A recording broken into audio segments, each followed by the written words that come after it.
For sure. We're going to get into LinkedIn Live, LinkedIn Stories, newsletters, polls, company pages, and a whole lot more. So with that said, let's start with the live side of things, because I've just done a few LinkedIn Lives. And hopefully if you've listened to this show, the Social Selling Show, 5 episodes ago, you'll have heard me saying I was going to apply for Live. I got literally the connection request or the ability to go live a week later, just before we jumped on the next show. So you might have been following this journey. I've gone live a few times on LinkedIn now, and I'm really enjoying it. I think there's a ton of opportunity with LinkedIn Live, Daniel. I guess the starting point is who should be, if the audience are B2B salespeople mainly and B2B sales leaders, who should be going live on LinkedIn? Is it appropriate for our audience?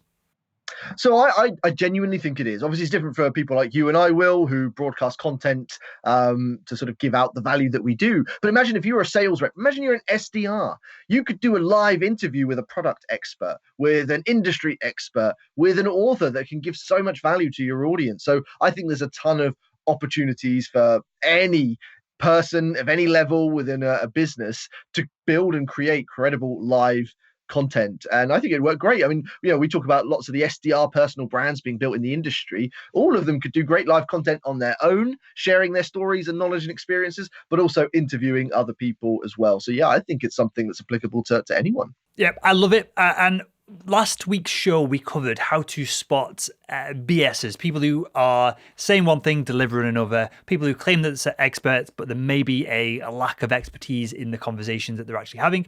Live is a great opportunity for you to show your true expertise in a subject. Because unlike a pre-recorded YouTube video or like this show, we never cut anything out of this, but we could chop and change, and if we were mistakes, we could easily cover it up. Live, if you're talking nonsense, you look like an idiot. There is, and I've been there, right? I've looked stupid on live chats before and live podcast interviews. You can't undo it. Once it's on the internet, it's there forever. So I don't want to scare people away. But if you are truly an expert in your subject, there's nothing other than a customer testimonial or a customer conversation with a prospect. There's probably nothing other than just a live chat, a Q&A session that allows you to show your expertise. Is there anything more effective than that for someone to show their expertise in a subject? No, it's the next best thing to face-to-face, Will. It's similar to getting on stage in front of an audience. You're just doing it virtually, which is something we've become so accustomed to now. But you're absolutely right. And it's not to scare people away. I think the key thing is you don't have to be an expert to deliver a LinkedIn Live. You can share a story. You can share a challenge. You could be an SDR talking about the 100 calls you made yesterday and the lessons you learned from it, the successes you had, the failures you had. Again, you're not an expert. You're sharing real insights. And if you're not an expert, you can bring in experts and interview them as well. So yeah, you don't have to be an expert to do a LinkedIn Live, but you're absolutely right. There is that full transparency, which people like.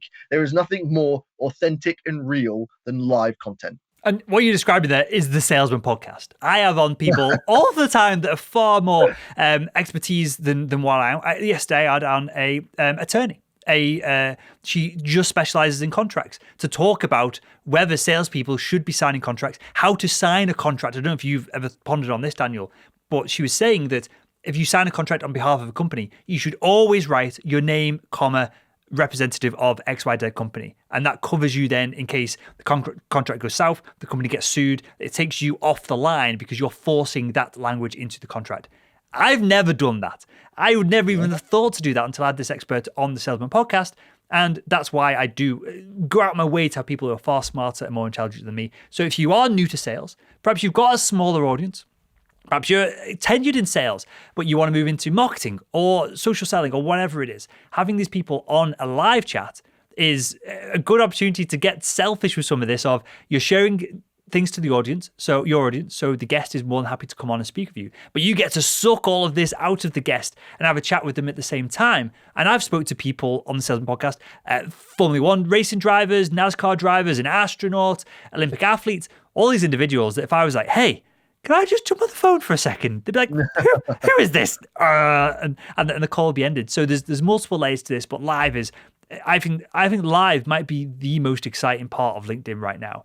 And obviously I'm biased because I'm a broadcaster, we're creating content, so that sways into things. But Daniel, how do we get on live? Because it's not as simple as just creating a post and pushing it out there, is it? No, and it's very different to platforms like Facebook, where you automatically have it. You click a button and you're live. With LinkedIn, and we've talked about this in the previous episodes, you have to apply for it.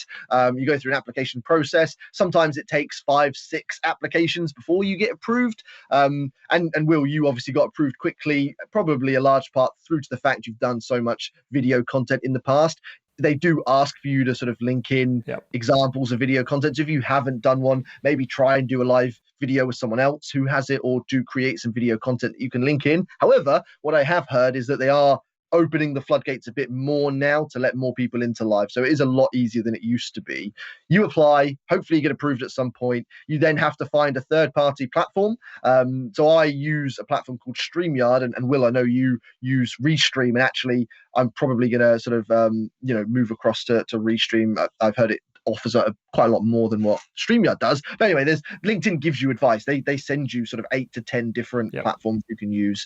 You go onto that platform and it essentially streams then through LinkedIn and other networks. So it's a bit of a process, but as I'm sure you can testify for, Will, once you've got that process set up, it's very easy.